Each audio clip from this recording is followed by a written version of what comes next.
일상에서 그리스도인으로 살아간다는 것 자체가 많은 고민과 말씀 앞에서 많은 분투가 있기가 쉽지 않습니다. 그냥 살다 보면은 제 경험만 보더라도 그냥 세상 가치 속에서 세상 방법을 이렇게 남들하고 똑같이 살기가 너무 쉽습니다. 교회를 떠나서 일상에 살면. 왜냐하면 그쪽이 너무 그게 많이 그 악한 영에서 세상 가치로 이렇게 점령되어 있기 때문에 뭐 그렇게 살게 됩니다. 그리스도인이라 하더라도. 아까 장로님하고도 말씀드렸지만 신우회 뭐 직장 동호회도 젊은 기독교인들이 많이 참여를 못한다고 하더라고요. 일상에서 일터에서 그리스도인이라고 나타내는 것 자체가 부담스러워서 젊은 친구들이 그렇다고 합니다. 그런 문화입니다. 그래서 점점 그렇기 때문에 이 부분에 대해서 우리가 잘 좀 고민하고 또 말씀 앞에서 나의 생각과 가치관을 내려놓고 말씀 앞에서 잘 정리해 보는 것들은 되게 중요한 것 같습니다. 일상에서 그리스도에 산다는 게 어떤 의미가 있는지. 그래서 11시 예배 때는 그 기초적인 부분들을 같이 나눠보도록 하겠습니다. 먼저 그러기 위해서 제 삶을 잠깐 나누면은 저도 사실은 뭐 모태신앙은 아니지만 어릴 때부터 하나님의 은혜로 미션 스쿨 다니게 하셔가지고 중학교 때부터 교회를 쭉 다녔습니다. 한 46년 이상 된 것 같습니다. 긴 시간 동안 교회를 다녔고 우리 아내 여기 같이 와 있는데 아내하고 교회에서 만나서 교회에서 그 사귀어가지고 믿음의 가정을 이렇게 잘 꾸릴 정도로 하나님의 은혜로 이렇게 잘 살았던 것 같습니다. 그러니까 남들 보기에는 전혀 문제가 없는 그리스도인을 살았죠. 그런데 그 46년 정도의 세월 동안에 저의 삶을 지금 돌아보면 한 반 정도에 가까운 시간들을 어느 정도 수준에 이렇게 머물러 있었던 것 같습니다. 특별히 일상에서 내가 어떻게 신앙생활을 했는지, 일상에서 어떤 믿음을 갖고 있었는지, 그리스도인의 사람 삶은 내 모습을 돌아보면은 특별히 더 아쉬운 부분이 너무 많습니다. 그 시간들이 안타깝고 하나님께도 죄송하고. 왜냐하면은 상당 시간들을 교회에서는 열심히 와서 봉사하고 사역하고 예배드리고 했었습니다. 그런데 월요일서부터 출근하면은 세상 가치대로 세상 방법을 쫓아서 그렇게 열심히 살았습니다. 그래서 돈을 버는 것 같고 뭐 헌금을 하면은 충분하지 않나 이런 어떤 잘못된 왜곡된 생각으로 그렇게 지냈던 것 같습니다. 그리고 뭐 좀 찔리는 게 있으면 회개하고 하나님 앞에 또 교회 왔으니까 그렇게 이렇게 적당히 이렇게 살았던 기간들. 그러니까 엄밀히 얘기하면 종교 생활을 했던 것 같습니다. 근데 그런 부분들이 내 안에서 크게 문제가 되거나 심각하게 하나님을 다뤄지지 못했던 것 같습니다. 근데 그런 부분들을 상당 기간을 사는데 저는 저희 아버님이 사업을 시작하셨고 저한테 물려줘서 제가 운영한 지도 한 25년 이상 됐는데 젊었을 때 아버님이 사업을 물려주셨고 뭐 저희 회사 자체가 아버님이 그 당시 지금은 어머님 다 교회 열심히 다니시고 세례 받으시고 하셨지만 그때만 하더라도 저희 아버님은 뭐 유교 쪽에 엄청 열심히 셔서 뭐 명절 때만 되면 뭐 한 제사를 30-40명이 친척들이 모여서 제사를 지내고 매번 또 어머님은 진짜 그 절에 총무를 지내실 정도로 절에 열심이셨고 불교에 그런 분위기였기 때문에 회사도 매년 무당이 구술을 했습니다. 그런 어떤 회사 문화였기 때문에 제가 회사를 이렇게 아버님으로부터 물려받아서 운영을 할 때도 열심히 일했습니다. 정말 열심히 일했는데 그런 문화 속에서 저도 모르게 그냥 똑같이 세상 가치를 쫓아서 열심히 일했던 것 같습니다. 그렇게 열심히 일하고 돈 버는 게 목적이었고 그렇게 살았습니다. 근데 어느덧 그렇게 살다 보니까 제가 문제가 생기더라고요. 어떤 문제가 생기냐면 어느덧 제가 일 중독이 돼 있고 알코올에 많이 의존돼 있고 중독까지는 뭐 안 가더라도 또 그런 상태. 그러다 보니까 또 심적으로 정신적으로는 불안함과 염려. 회사가 잘 되면 잘 되는 대로, 잘못되면 잘못되는 대로 이게 그 다음엔 어떻게 될까? 뭐 이런 고민들로 불안하고 염려가 많고 상태가 안 좋으니까 분노가 계속 있고 그러다 보니까 가정에서는 우리 아내하고 아이들에게 또 일터에서는 우리 직원분들에게 화도 많이 내고 저도 모르게 욱해서 막 그렇게 하고 이런 상태가 되면서 많이 제 상태가 이렇게 황폐해지는 그런 모습, 그러면서 지치고 힘들고, 근데 그게 그럴 수밖에 없다고 생각했습니다. 열심히 일하면 지칠 수밖에 없고, 뭐 염려 불안 없이 어떻게 사냐 이런 생각을 그 당시엔 했었던 것 같습니다. 그러다 보니까 이제 그거를 뭐 달랜다고 저녁 때 술 한잔 하면서 이렇게 달래보고 이런 시간들을 상당 기간을 보냈던 것 같습니다. 근데 아시다시피 뭐 그런 어떤 순간적인 술이라든가 뭐 요새는 또 핸드폰 뭐 이런 것들로 인해서 그런 것들로 내가 지친 삶을 달래는 거는 어떻죠? 순간적으로 쾌락이 되거나 그것들 잠시 회피할 수는 있어도 진정한 회복이 되지는 않습니다. 오히려 악순환이 되죠. 회피하는 거니까. 근데 그런 삶들로 이렇게 이어지고 주일은 또 주일대로 사역하고 봉사하느라고 바쁘고 지치고 이렇게 이런 시간들로 상당히 시간을 보냈던 것 같습니다. 문제가 좀 많이 있었습니다. 근데 제가 여러분들 앞에서 저의 예전의 삶들을 좀 나눠봤는데 여러분들은 어떠신 것 같습니까? 의외로 그저께인가 우리 장로님들 몇 분하고 뭐 사전답사 비슷하게 이렇게 강원도 이렇게 같이 답사하면서 식사하면서 하는데 얘기를 하다 보니까 옛날 사람들을 좀 나누다 보니까 의외로 저랑 비슷하신 장로님들이 꽤 몇 분 계시더라고요. 네. 그래서 서로 웃으면서 그런 얘기를 했던 적이 있습니다. 저 정도는 아닌다 하더라도 저의 예전 삶 정도는 아닌다 하더라도 대부분 많은 분들이 육체적으로는 뭐 일상에서 가정주부면 주부대로 또 뭐 일터에서 일하시는 분들 하는 대로 열심히 살다 보니까 지치고 힘들고 또 정신적으로는 어떻죠? 염려와 불안 이런 부분들이 나를 압도하고 그런 것들의 대부분이 노출되어 있습니다. 그렇지 않은가요? 네, 아마 그러실 겁니다. 네, 아마 그러실 거예요. 이거는 그리스도인이라고 해서 예의는 아닙니다. 그래서 그 한병철 교수님이라고 그 독일에서 철학을 깊게 다루셨던 교수님이 계신데 그분이 피로사회라는 책을 내셨습니다. 현대가 피로사회다. 모든 사람들이 피로하다. 피로에 지쳐있다. 이런 표현으로 책을, 기독교인 서적은 아니지만 생각해 볼 만한 책입니다. 그런 식으로 표현할 정도로 심각하게 이런 부분들이 우리가 노출되어 있고 힘들어하고 있습니다.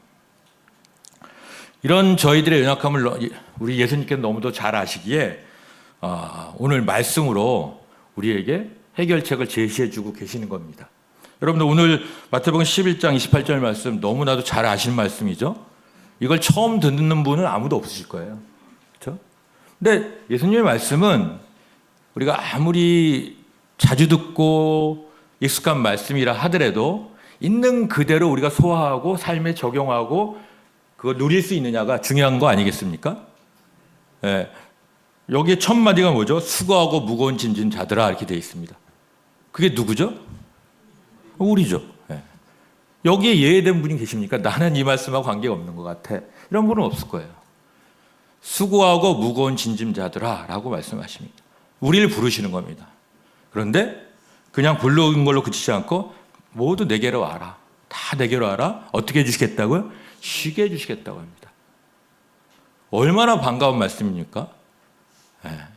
내가 술로 순간적인 쾌락으로 뭐 휴가를 보내고 뭐 이렇게 해서 풀어보려고 했는데 그게 잘 안 되는데 예수님이 해결책을 제시해 준 겁니다. 쉬게 해주겠다. 예수님이 거짓말할 분이 아니시죠. 분명히 방법이 있고 정확하게 그것들을 예수님도 경험해 보셨기 때문에 이렇게 자신 있게 말씀으로 선포해 주시는 거 아니겠습니까? 너무 감사한 일이죠. 그런데 그러면은 쉬게 해주시겠다는데 어떤 방법으로가 있어야겠죠? 네. 어떻게 돼 있죠? 내 멍에를 메고 나에게 배우라 이렇게 돼 있습니다. 예수님이 쉬게 해주시겠다 했는데 예수님의 멍에를 메라 하십니다. 어떻게 여러분들 받아들이십니까? 너무 감사할 말씀이다 이렇게 받아들이시나요? 쉬고 싶은데 멍에를 또 메래요. 이 좀 앞뒤가 안 맞지 않습니까? 와닿지 않지 않습니까? 저는 이 말씀이 와닿지 않더라고요. 예수님이 이 말씀을 하시려면은 쉬게 해주겠다. 그러면 그 다음 말씀이 너 짐을 다 내려놔. 다 내려놓고 나한테 와. 그리고 편안하게 나한테 내 안에서 쉬어. 내가 위로해 줄게, 격려해 줄게. 이래야 되시는 거 아닙니까? 근데 그런 말씀이 없으세요. 오히려 멍에를 메라 하십니다. 생각을 해봐야 되지 않겠습니까? 왜 그런지? 왜 굳이 예수님께서 이렇게 말씀하셨는지? 멍에가 뭡니까? 멍에가 뭐죠? 소가 밭일을 하기 위해 장비입니다. 그렇죠? 소가 멍에를 맨다는 의미는 뭐죠? 일상과 일터에서 일을 한다는 의미입니다. 멍에를 내려놓으면 쉰다는 의미고, 그러나 멍에를 맨다는 의미는 일단 일상과 일터에서 일을 할 준비가 되어 있다는 의미입니다. 근데 멍에인데 어떤 멍에? 예수님의 멍에랍니다. 예수님이 멍해지실 일은 없고 무슨 의미일까 생각을 해봅니다. 예수님의 멍에를 메라 이렇게 되어 있으니까, 자, 멍에의 특징, 일상과 일터에서 일을 하는 때의 자세, 태도, 저는 이렇게 해석을 했습니다. 그러니까 예수님의 멍에라는 의미는 예수님도 우리하고 똑같이 성정으로 인간으로 오셔서 이 땅에 사셨죠. 몫으로도 사셨고 상당 기간을, 또 공생의 기간을 사셨습니다. 일상을 살아가셨습니다. 일터에서 일도 하셨습니다. 즉 예수님의 멍에라는 의미는 예수님이 이 땅에서 일상과 일터에서 살아가신 방식, 태도, 이런 걸 저는 예수님의 멍에라고 이렇게 해석이 되더라고요. 예수님의 방식으로 일상과 일터에서 삶을 사는 것들이 중요하다. 그게 진정한 수고하고 무거운 짐진 자들이 쉴 수 있는 방법이다라고 예수님이 제시해주고 계신 겁니다. 근데 그게 확 와닿지가 않아서 어떻게 하라고? 배워라. 이렇게 되어 있는 겁니다. 뭘 배우는 거죠? 예수님의 삶을 배우면 되는 거죠. 그렇죠? 그러니까 우리가 한번 생각을 해보십시다. 우리가 힘들고 어렵고 지치고 그럴 때 어떻게 하죠? 뭐 연차를 내든 주말에 쉬든 이렇게 쉬죠. 아니면 더 길게 뭐 연휴를 통해서 여행을 가든 이렇게 쉬지 않습니까? 쉬어야지 그 뭐 피로도 풀리고 그런 거니까. 여러분 가만히 생각해 보세요. 그 쉼이 어떻든가요? 쉼이 전혀 안 되진 않죠. 쉼이 회복은 됩니다. 정말 육체적으로 피곤하고 그럴 때는 회복은 되는데 그 시간으로 끝납니다. 다시 또 일상으로 돌아가야 되지 않습니까? 우리는 사고방식 속에 일은 너무 힘들고 피곤하고 어려운 거, 거기서 도피해서 쉼을 가져야 되는 거, 이렇게 분리되어 있습니다. 그렇게 우리가 생각되어져 있습니다. 일이란 개념, 일상을 살아간다는 개념 자체가 어떤 축복이 아니고 저주 비슷하게, 근데 돈을 벌기 위해서 어쩔 수 없이 해야 되는 이런 관점들 우리한테 사로잡혀 있습니다. 그렇기 때문에 무조건 쉬어야 된다는 것은 그걸 내려놓고 뭐 휴식을 취한다든가 여행을 간다든가 이렇게 생각을 합니다. 틀린 얘기는 아니지만 그런다고 해서 온전히 쉬어지지가 않는 게 문제죠. 특별히 정신적이나 영적인 부분은 어떻습니까? 그런다고 해결이 됩니까? 염려와 불안, 이런 생각들이 잘 사로잡힌 게 여행을 간다고 해석이 됩니까? 잊어버리는 거지 해소가 되진 않습니다. 근본적인 해결책이 될 수 없다는 것을 예수님은 아십니다. 그게 근본적인 해석책이 된다 그러면 야, 연휴를 가져라. 더 많은 휴가를 확보해라. 그래서 나하고 시간을 보내고 충분히 쉬어라. 이렇게 제시하셨을 겁니다. 근데 그런 방법으로는 해결된 방법이 아닌 걸 아시기 때문에 내 멍에를 메고 예수님의 멍에를 메고 나에게 배워라. 이렇게 돼 있습니다. 자, 그래서 예수님의 삶의 방식, 삶의 태도가 어떻길래 예수님이 그렇게 담대하게 선포하셨을까를 우리가 더 한 걸음 나아가 봤으면 합니다. 예수님의 일단 삶은 어떠셨죠? 넉넉한 삶이셨나요? 여유가 많은 삶이셨을까요? 일단 그런 것 같지는 않습니다.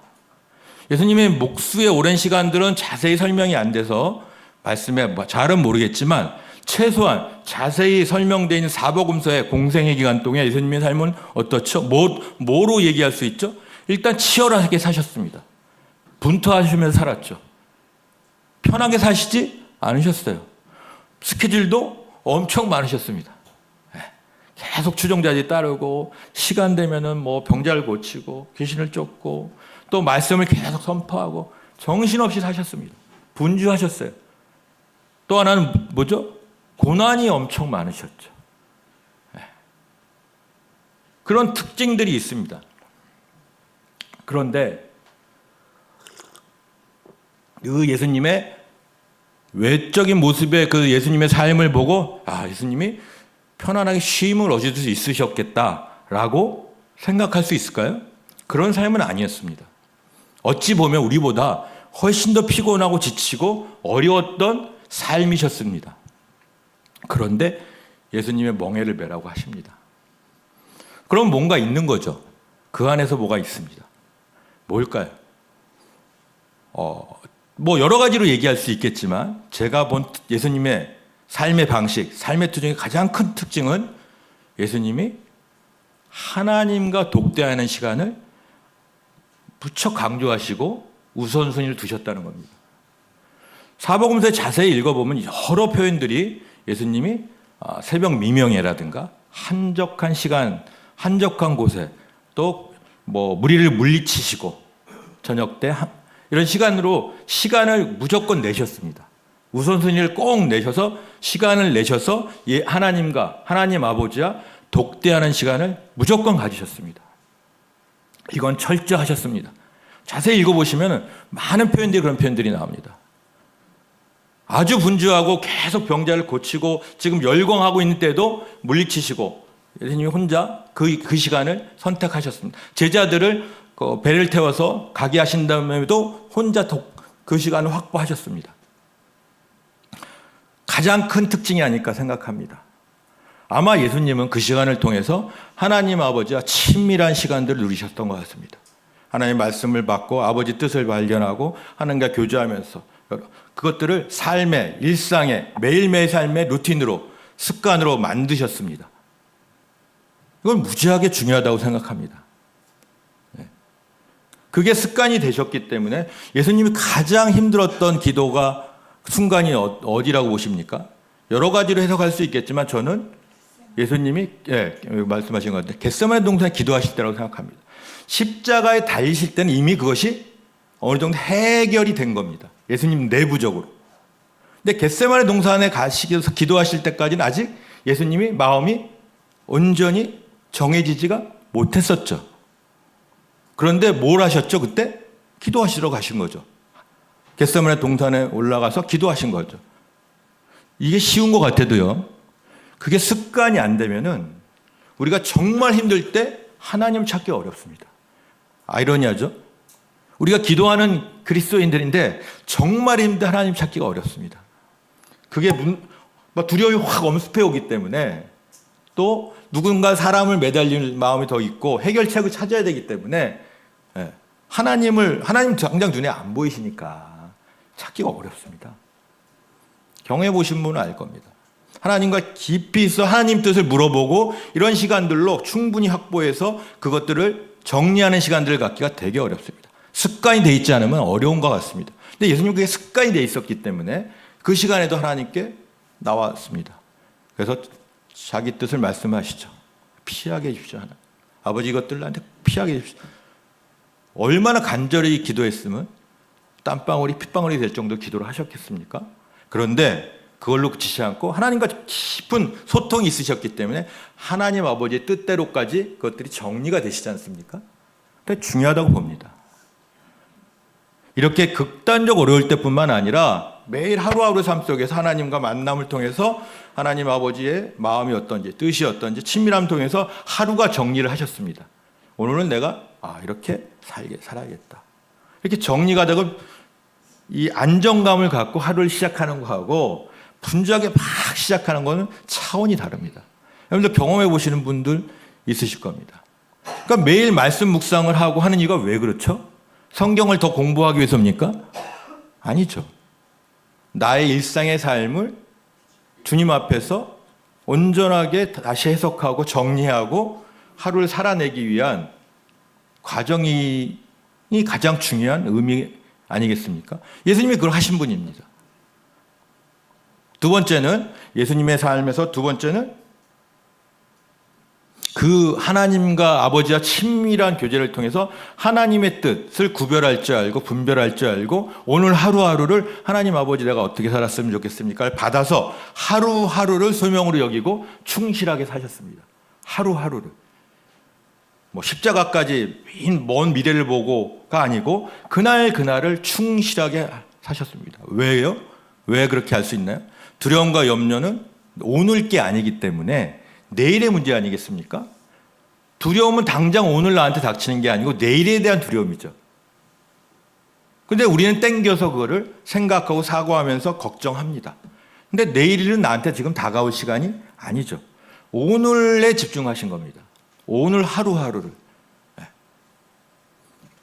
그렇게 충실하게 하루하루를 사시는 훈련들을 해 나가시고 그걸 삶의 방식으로 태도로 이렇게 정하신 겁니다. 그렇게 사신 결과 뭐라고 말씀하셨죠? 내 멍에는 편하고 내 짐은 가볍다 이렇게 얘기하십니다. 예수님의 특별히 공성의 삶이 편하고 가볍지 않으셨습니다. 그런데 편하고 가볍다라고 고백하십니다. 그 삶이. 되게 중요한 의미가 있다고 생각합니다. 우리의 상황에 관계없이 우리 처한 처지에 관계없이 내 삶이 예수님의 방식대로 예수님의 멍에를 메고 예수님의 방식대로 살면 내가 아무리 어렵고 아무리 상황이 힘들어도 나의 멍에가 편안하고 가볍게 느껴질 정도로 살아낼 수 있다는 비밀이 있는 것입니다. 예수님이 그래서 사셨으니까요. 네. 사시지도 않고 우리한테 얘기하실 리는 없죠. 예수님이 이 땅에 육신을 입으셔서 오신 이유는 여러 가지가 있습니다. 우리 인간을 구원하시기 위해서 십자가에 달려 돌아가시고 그것들을 사명으로 감당하셔야 있지만 그 삶을 그대로 본받아서 사는 것들을 제시해 주시기 위해서입니다. 제자도가 뭡니까? 예수님의 삶을 닮아가는 거 아니겠습니까? 네. 그러니까 그 삶의 방식을 그대로 배우기를 원하시는 예수님의 삶의 모습과 또 오늘 그 본문 말씀, 마태복음 11장 말씀을 통해서 설명까지, 가이드까지 제시해주고 계신 겁니다. 우리가 속한 일상과 일터를 내 멍에를, 그러니까 예수님의 멍에를 맨다는 의미는 내 멍에를 일단 내려놔야 된다는 순서가 있습니다. 내 삶의 태도와 삶의 방식을 내려놔야지만 예수님의 삶의 방식으로 바꿀 수가 있습니다. 내 삶의 태도와 방식들은 나도 모르게 일상에서는 세상 가치와 세상 방식대로 똑같이 살기가 너무 쉽습니다.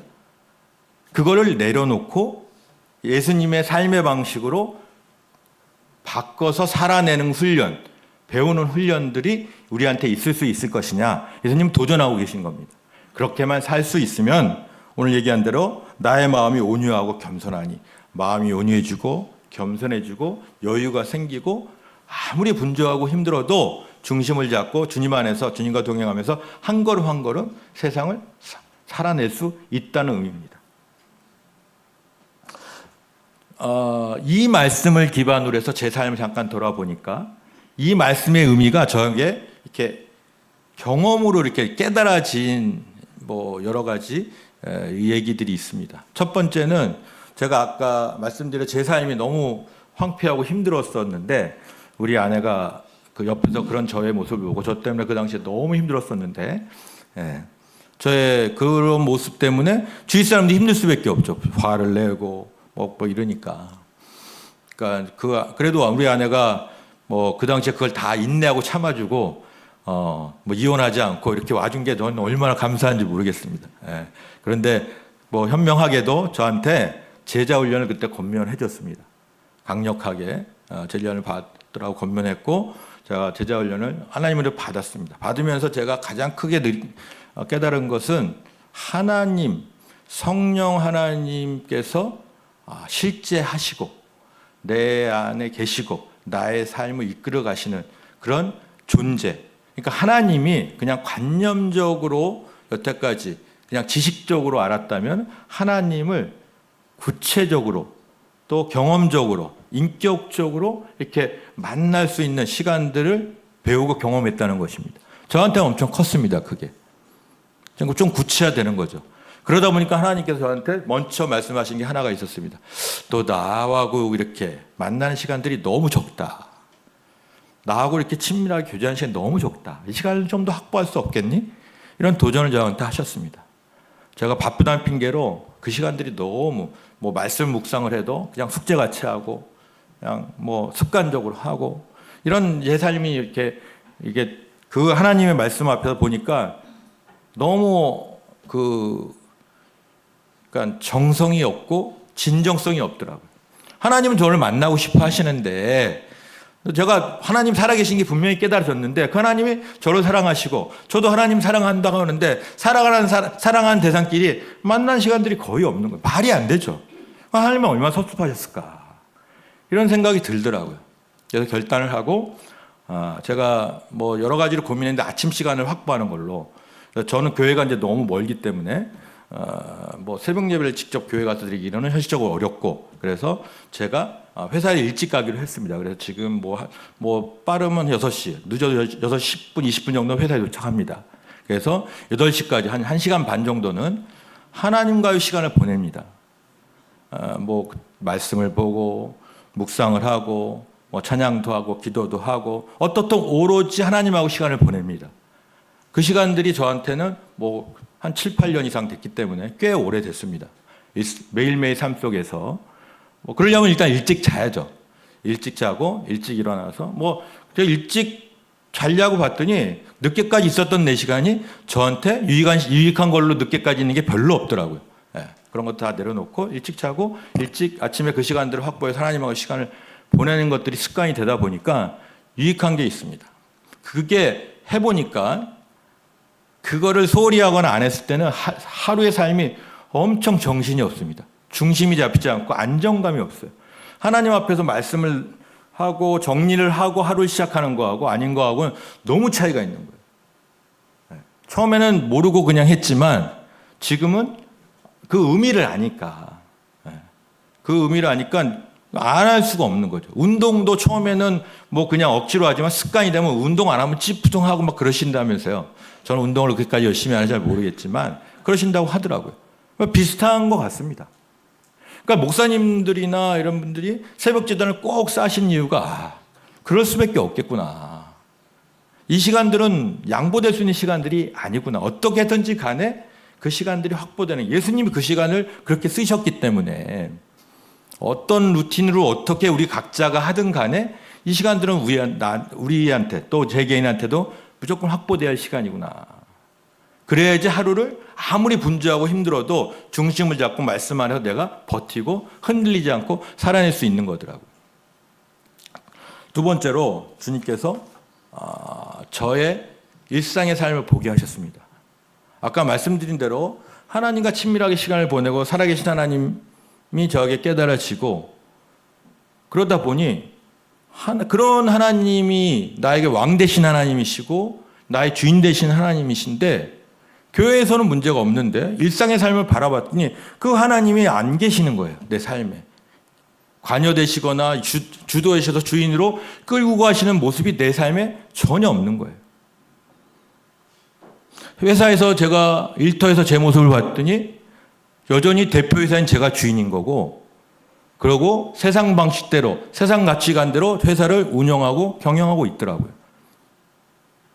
아니 하나님이 살아계시고 나에게 주인 되신다면 나의 일터에서 똑같이 주인 되시고 왕 되신 모습으로 관여하고 이끌어 그 방침대로 하나님 말씀이 중심에서 끌고 가져야지만 마땅한 것인데 전혀 그렇지가 않은 거예요. 전혀. 문제가 심각하더라고요. 야, 이렇게 된 건 잘못된 거 아닌가? 그때 확 느꼈습니다. 하나님이 많이 섭섭해 하시겠구나. 그런 생각이 들었습니다. 근데 문제는 그럼 어떻게 할까? 그럼 말씀을 기준으로 해서 내 일터의 사람들을 다 바꿔서 사는 것들을 생각해 봤더니 엄두가 안 나는 거예요. 그렇게 말씀대로 원리 원칙대로 회사를 운영하고 영업하고 경영하고 이게 유지가 될까? 망하지 않을까? 불가능해 보이는 거예요. 왜? 한 번도 그렇게 생각해보고 살아보지 않았기 때문에 엄두가 나지 않는 거예요. 쉽지 않더라고요. 근데 감사한 것은 하나님께서 저에게 그 마음을 계속 주시더라고요. 왜? 하나님과 계속 만남을 통해서 관계를 맺고 가니까 하나님께 계속 마음을 주시는 거예요. 부어주시는 거예요. 그래서 일터에서 오후 시간에도 같이 얘기하겠지만 예배를 드리고 말씀 앞에 사람을 위한 분투를 하기 시작했습니다. 그러면서 하나님께서 저희 일터와 저를 이렇게 일깨워 가시는 과정이 가장 큰 게 일터를 하나님이 기뻐하시는 방식으로 바꿔가는 과정들을 경험하게 하셨습니다. 무슨 얘기냐면은 아까 말씀대로 경영하고 영업하고 이런 것들이 세상 방식대로 했는데 그런 것들을 다 내려놓게 하나님께서 너의 마음의 소원도 품게 하셨지만 안 되는 것들은 하나님께 강제적으로 여러 가지 방법을 통해서 그렇게 하시더라고요. 저희가 리베이트를 주고, 리베이트가 뭔지 직장 다니시는 분이 아시죠? 네. 그 영업을 많이 했었습니다. 그 당시만 해도 그게 관례였습니다. 저는 사실은 그 리베이트를 준다는 의미가 어차피 그 돈을 내가 쓰는 게 아니고 내가 착복하는 게 아니니까 일부를 현찰로 만들어서 그 상대방 거래처한테 다시 주는 거니까 그럴 수 있거든요 하고 편하게 생각했습니다. 그러고 오달 쉽게 받으니까 그런 쪽으로 상당 부분의 영업이 이루어지고 있었던 때입니다. 근데 그걸 하나님께 못 하시게 하더라고요. 검찰이 갑자기 들어와서 압수수색을 다 하게 하고 제가 검찰 조사를 일주일 동안 가서 받게 하시고 이런 것들 다 허락하시더라고요. 그 전까지 그런 문제가 그날 있었던 게 아니고 10년, 그전 저희 아버님 때부터 계속 있었던 일들인데 그리고 크게 문제가 없었다고 생각했는데 딱 드러나게 하시고 전면적으로 다 이것들이 문제가 되었습니다. 근데 말이 그렇지 검찰 조사받고 이어지는 이후에 세무조사까지 해서 세금 징수도 많이 당했습니다. 그 과정들이 쉽지 않았습니다. 너무 두렵더라고요. 아니 회사가 정말 망할 것 같았습니다. 검찰에 가서 조사를 받아보신 분 거의 없죠 여기는. 네. 저도 그런 사람이 아니니까. 예수님이 겟세마네 동산에 때가 제일 두렵고 힘드셨듯이 저도 검찰 조사 받기 전이 그날 저녁이 제일 힘들었습니다. 수사관이 밤 10시에 전화 와가지고 그 다음날 월요일날 아침에 일찍 와서 출두해라 이렇게 하더라고요. 한숨도 못 잘 정도로 두렵더라고요. 또 영화 같은 데 이렇게 많이 보니까 어떻게 이렇게 상상의 나래를 펴면서 너무 힘들었습니다. 근데 감사한 거는 그때 저희가 회사에서 특별 새벽 기도 기간이었기 때문에 새벽에 특세를 하고 그랬던 기간이기 때문에 하나님께 엄청 울부짖으면서 기도하고 또 조사받고 이랬습니다. 근데 그때 제가 하나님께 원망으로 많이 기도했습니다. 하나님 제가 잘해보려고 이렇게 일터를 이렇게 이끌어가고 방식을 바꾸고 하는데 이렇게 해서 회사가 망하게 되면 어떻게 됩니까? 정말 두렵더라고요. 그렇게 기도하는데 이틀 정도 지난 다음에 하나님께서 마음을 주시더라고요. 너 이렇게 죽을 것 같이 두렵냐? 왜 이렇게 두려워하냐? 네.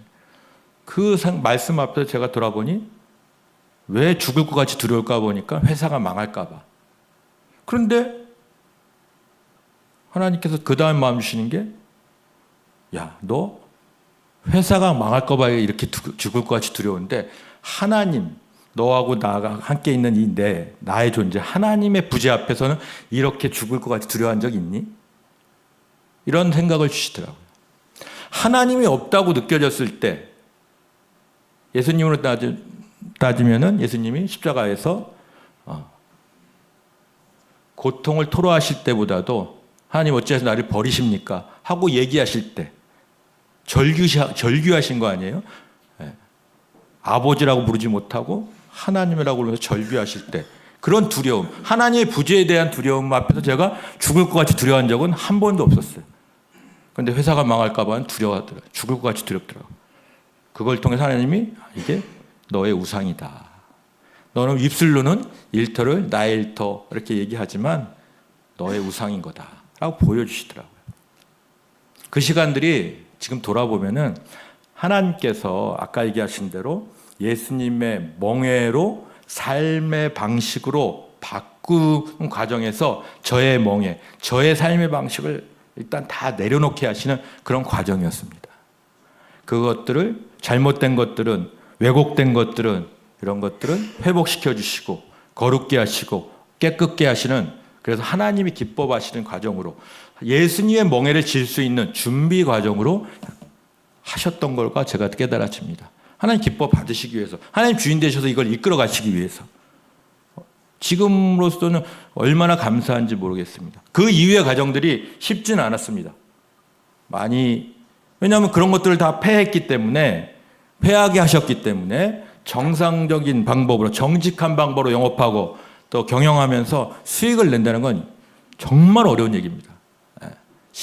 그게 가능할까? 아까 얘기한 대로 현실에서 그게 될까? 뭐 이런 생각할 정도로.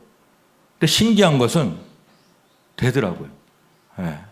저는 안 될 줄 알았는데, 물론 망하기 일보 직전까지는 갔죠. 근데 하나님께서 안 되니까 막으셨으니까 뭘 해야 돼요? 뭐 기술 개발하고 실력을 쌓고 뭐 이런 거밖에 없습니다. 근데 그거는 시간이 오래 걸려요. 연대는 시간이죠. 뭐 하는 시간이죠? 배우는 시간입니다.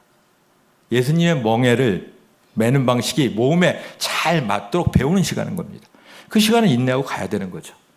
근데 하나님께, 아까 얘기했던 하나님하고 계속 교제하는 시간들, 친밀하게 교제하는 시간들을 확보하게 하셨기 때문에 그 시간 동안 여쭤보면 잘 가고 있다. 또 생각해 하시고 마음을 주시고 여러 가지 사인으로, 여러 가지 방식으로 사람을 통해서 위로해 주시고 격려해 주시고 계속 가게 하시더라고요. 충분히 배우게 하시더라고요. 그리고 하나님 때 신기하게 하나님의 방법으로 그렇게 안 됐었는데 이상하게 여태까지 기술 개발하고 성실하게 영업하고 이랬던 것들이 하나님의 방식으로 오다를 만드시고 매출로 띄워주시고 수익까지 이루어주시고 그래서 그 어려움들을 기적까지 극복하게 하시더라고요. 깜짝 놀랐습니다. 하나님께서 이렇게 예수님의 멍에를 베는 방식을 이끌어 가시는 거구나. 근데 그 과정에서 제가 가장 크게 느꼈던 건 뭐냐면 제 염려와 두려움이 완전히 없어진다는 의미가 아닙니다. 염려와 두려움은 순간순간 계속 옵니다. 그건 부인할 수가 없어요. 근데 중요한 거는 그 순간순간 오는 염려와 두려움이 저를 장악하지 못하는 겁니다. 맡겨드릴 수 있는, 왜? 삶의 방식이 예수님의 방식으로 바깥았기 때문에 어차피 예수님 책임지시는 거고 저는 매일매일 삶들을 살아가는 방식을 계속 훈련하고 있기 때문에 평온과 감사와 기쁨이 훨씬 더 많이 확보되는 겁니다. 그리고 어떻든 합법적인 방법으로 이루어져 있기 때문에 그거에 두려움도 없는 거죠. 그전에는 돈을 벌어도 이게 언제 문제가 될지 이런 것들이 잠재 시설 계속 저를 압도해 있었는데 그런 게 없는 거죠. 이런 식으로 저를 이끌어 가시는 것들을 제가 배웠습니다. 여러분, 우리가 예수를 믿고 구원받았다고 얘기하지 않습니까? 구원의 의미가 좋게 생각하면은 우리의 삶이 죽을 수밖에 없는 죄인의 삶, 심판받아 영원히 지옥갈 수밖에 없는 삶에서 예수님의 공로로 내가 믿음으로 고백함으로써 천국 소망을 품고 회복되는 삶을 얘기하지만 더 넓은 의미로 본다 그러면 그 구원, 구약에서 얘기하는 진정한 회복, 희년 제도가 있죠. 50년마다 하나님께서 희년 제도를 이스라엘 백성들에게 주셨죠. 그게 뭐죠? 50년이 되면 모든 것들이 제위치로 돌아가는 겁니다. 하나님이 처음에 분배했던 땅 그대로 다 돌려주는 겁니다. 원상태로 회복되는 겁니다. 그거와 마찬가지로 우리의 일터도, 우리의 일상도 지금 일상의 삶이나 일터의 삶이 세상 가치와 세상적인 방법, 악한 영이 지배하는 이 문화 속에서 많이 오염되고 왜곡되어 있는 겁니다. 우리도 그렇게 그냥 생각 없이 살아가는 부분이 너무 많습니다. 그런 것들이 예수님의 멍에, 예수님의 삶의 방식으로 우리가 바뀌고 그것들을 주님과 동행하면서 한 걸음씩 나감으로써 그게 회복되는 과정들을 우리가 경험해야 되는 것입니다. 일상과 일터가 회복되고 구원받을 수 있을 것이냐, 예수님은 그걸 바라시는 겁니다. 그게 예수님의 멍에를 지라고 하시는 진정한 의미가 아닐까 생각합니다. 그 길만이 진정으로 우리가 멍에가 가벼워지고 삶이 쉬워질 수 있는, 그냥 다 제껴놓고 고립돼서 살아가는 게 아니고 치열하게 이 땅에서 살아가더라도 그 과정을 통해서만이 회복되고 구원이 확장될 수 있는. 그래서 아까 주기도문으로 여러분들이 기도하셨잖아요. 하나님의 뜻이 이 땅에서 이루어지길 기도하시잖아요. 매주 기도합니다. 이 땅이 어딥니까? 이 땅에서 이루어져야 되는데 어딥니까 그게? 내가 속한 영역이죠. 내가 속한 공동체죠. 그게 가정과 일서와 일상이죠. 내가 속한 일상, 내가 직장인으로 있던 뭐 사업체를 이끌어가든 실업인으로 있던 그 일터가, 그 영역이 하나님 나라로 예수님의 멍에를 매는 방식으로 바뀌어지는 과정들을 통해서 하나님 나라로 만들어지는 과정들, 이게 주기도문으로 우리가 기도한 대로 삶을 살아내는 연장선상의 과정일 수밖에 없는 것입니다. 네, 정리를 해볼까 합니다. 올해 들어서 25년이죠. 올해 들어서 예수님께서는 저와 저희 일터, 저희 일상에 새로운 도전과 시험을 허락하셨습니다. 무슨 얘기냐면은 저희가 회사 법인이 2개가 있습니다. 그 서울에 판매 법인이 있고 안산에 공장 제조 법인이 있습니다. 그 제조 법인 인원이 많죠. 한 90여 명 정도 됩니다. 근데 아시다시피 지금 경기가 너무 어렵고 쉽지가 않습니다. 중소제조업이 수익을 내기가 너무 어렵습니다. 저희도 마찬가지입니다. 저희도 공장 법인은 23년도 연속으로 적자를 봤습니다. 근데 그럼에도 감사한 것은 하나님께서 서울 판매법인에 수익을 내게 하셔서 그것들 메꿔가게 하셨습니다. 너무 감사하죠. 그런데 제 입장에서는 일터에서 책임지는 책임자로서, 리더로서 공장 법인에서도 수익을, 적자를 계속 보는 걸 놔두는 것은 직무유기 아니겠습니까? 어떻게든지 그것들을 열심으로 조정을 하고 잘 경영을 해서 최소한 흑자를 많이 못 내더라도 적자를 안 볼 수준을 만들어야 되는 게 제 책무입니다. 그것 때문에 작년 말에 많이 고민하고 기도했습니다. 가장 손쉬운 방법은 인원을 한 반으로 확 줄이는 겁니다. 90여 명이면 한 40명에서 50명 사이로 줄이면은 핵심 오다, 우리 자체 오다 핵심 오더만 갖고 하면은 비용이 많이 절감되니까 서울에서 판매보에 수익 나는 것들이 유지가 되면서 공장의 적자를 안 보고 이렇게 정리가 되겠다. 그래서 시뮬레이션이 되더라고요. 계산이 나왔습니다. 그리고 그것들은 주위 공장들 다 그렇게 하고 있습니다. 너무 어려우니까 인원들을 요새 인건비나 이런 것들이 너무 높기 때문에 컴팩트하게 다 하는 것들은 흐름이고 상식입니다. 다 그렇게 합니다. 다. 그게 나쁜 것도 아니고. 근데 하나님께서 기도하는데 문제는 하나님께서 마음을 주시지 않는 거예요. 아침마다 그 문제를 갖고 기도하는데 계속 마음에 불편함을 주시는 거예요. 그러면서 나중에 하나님께서 마음 주심이, 야, 너 일터 교회 공동체로 이렇게 여태까지 13년 동안 이렇게 공동체성을 확보하고 서로 하나님을 알아가고 하나님의 사랑 안에서 이렇게 만들어가고 얼마나 많이 바뀌었냐? 일터 교회 공동체라며. 여기까지 왔는데 너 교회 공동체가 어렵다고 인원들을 확 줄이고 막 가냐? 이런 마음을 주시는 거예요. 그런 관점으로 바라보니까 여러분, 효적교회가 어렵다고 성도 다음 주부터 다음 주부터 반 나오지 마, 이렇게 정리하고 인원 구조조정을 합니까? 말이 안 되죠. 그러니까 일터의 직원이라고 보면 그게 말이 되진데 일터 교회 공동체 한 영혼 한 영으로 보면 그게 말이 안 되는 거더라고요. 그 마음을 주시는 거예요. 제가 그것들을 갖고 많이 기도하다가 신년에 첫 달 예배 때는 제가 말씀을 전하거든요. 25년도 첫 달에 말씀을 전하면서 이것을 고백했습니다. 그리고 인위적인 구조조정을 하지 않는다 올해. 그리고 우리가 열심히 자영감소에서 좀 줄어든 거 오케이, 열심히 해서 이 극복해보자, 이렇게 선포했습니다. 근데 말이 쉽지 갑자기 오다가 확 늘어나서 그렇게 쉽게 됐으면 24년도 놀았습니까? 그때 열심히 했습니다. 안 되니까 이렇게 적자를 본 거죠. 근데 올해는 더 어려운데 그게 되겠습니까?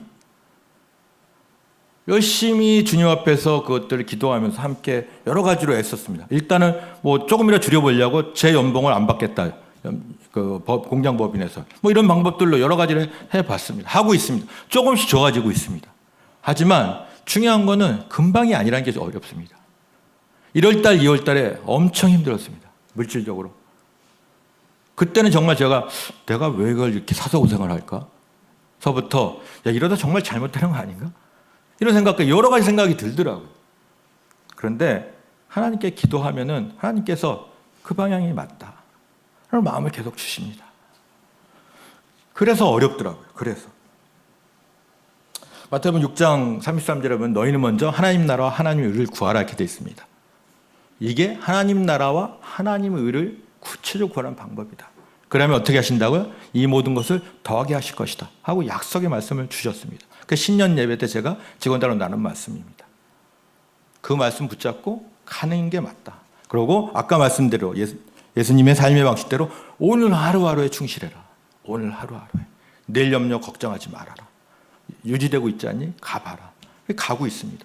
직원들에게도 그걸 얘기하고 같이 가고 있습니다. 감사한 것은 우리 직원들이 저의 진정성을 조금씩 알아서 조금씩 더 모아지고 있습니다. 개선되고 있습니다. 감사할 일이죠. 아직은 하나님께서 이 모든 것을 더하게 해주신다는 그 약속의 말씀이 구체적으로 어떻게 성취될지는 제가 모릅니다. 5월달이고 아직까지 보이지가 않습니다. 잘. 그런데 중요한 것은 이 과정들이 말씀 앞에서 우리가 예수님의 멍에를 매는 삶의 방식으로 바꿔가는 과정들의 연속 성상인 겁니다. 그게 믿음 아니겠습니까? 그렇게 가봤을 때 하나님 일하심들을 경험할 수 있지 않겠습니까? 저의 삶의 방식을 나눴습니다. 저의 삶의 방식을 예수님의 삶의 방식으로 바꿔가는 과정들을 나눠봤습니다. 여러분들은 어떠십니까? 여러분의 삶의 방식, 예수님이 너 힘들고 피곤하지, 어렵지 하고 여러분에게 얘기하고 계십니다. 그러면서 너의 멍에를 내려놓고 예수님, 나의 멍에를 매보지 않겠니? 오늘 말씀해 주시고 계신다고 생각합니다. 예수님의 삶의 방식으로 내가 바꿔야 될 게 무엇인지, 예수님과 나는 정말 친밀하게 매일매일 삶들을 그렇게 예수님이 습관적으로 사는 삶으로 확보하고 있는지 주님께서 물어보고 계십니다. 우리 삶을 돌아봤으면 좋겠습니다. 그럴 때 예수님께서 우리를 구체적으로 더 매일매일의 삶들을 예수님의 삶의 방식으로 여러분 각자의 특성에 맞춰서 이끌어 가실 말씀들을 주실 거라고 확신합니다. 그것들을 받고 일상에서 살아내는 은혜가 우리에게 끼쳐지기를 원합니다. 그럴 때 부족하지만 우리의 우선순위가 바뀌고 삶의 방식이 바뀌었을 때 오늘 예수님이 말씀하신 대로 온유하고 겸손한 우리의 성품으로 바뀌고 나의 멍에와 나의 짐이 이전하고 비교할 수 없는 정도로 내가 주님 안에서 가벼워짐을 우리가 그 축복을, 그 비밀을 우리가 누릴 거라고 확신합니다. 우리 같이 기도하며 이 시간 좀 마무리했으면 좋겠습니다.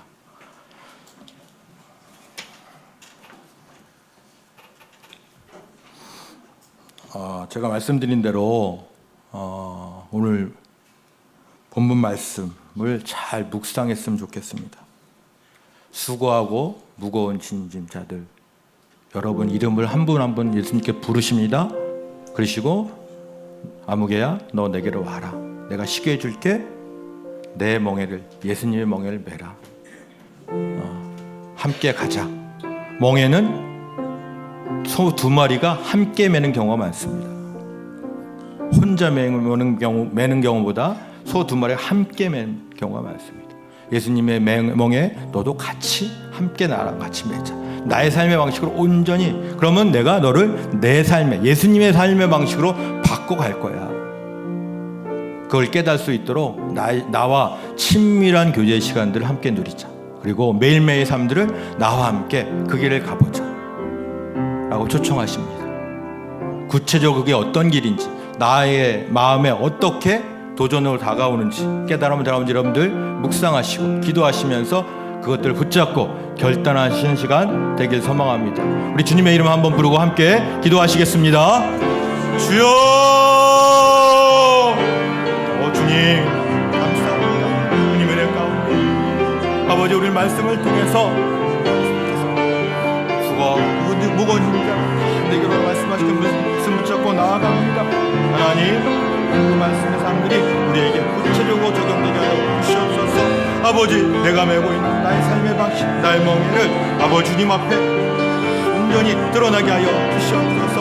혹여라도 그것들이 세상 가치와 세상 방식에 따라 살아가는 방법들이 있다면은 회개하고 주님 앞에 돌아오며 주님의 사랑처럼 회개하여 주시옵소서. 아버지 지하중간에 주님과 친밀하게 나의 삶들을 확보하는 시간들로 결단하게 하여 주시옵소서. 하나님만이 주시는 참 평안 참 위로를 내 삶에서 치열한 삶 속에서 그것들 통해서 승리하며 결단하며 그것들 누리는 저희 삶들 다 되게 하여 주시옵소서. 그 삶을 누리는 저희들이 될 때마다 주님께서 오늘 하루도 또 내일 하루도 하루하루를 채워가는 충만한 주님을 경험하는 저희들 되게 하여 주시옵소서. 그래서 세상이 가질 수 없는 그리스도만이 가질 수 있는 그리스도인만이 갈 수 있는 이 세상에서 이 땅에서 참 평안한 참 기쁨을 다 누리는 삶의 방식 취하는 복된 삶 되게 하여 주시옵소서. 그렇게 해주시면 감사합니다. 감사합니다.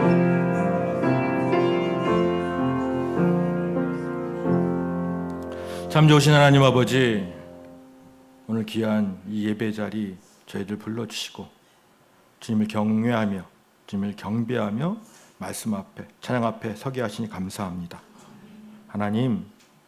하나님께서 우리 각자에게 오늘 말씀을 통해서 분명하게 깨닫게 하시고 도전하시는 바가 있다고 저희가 믿습니다.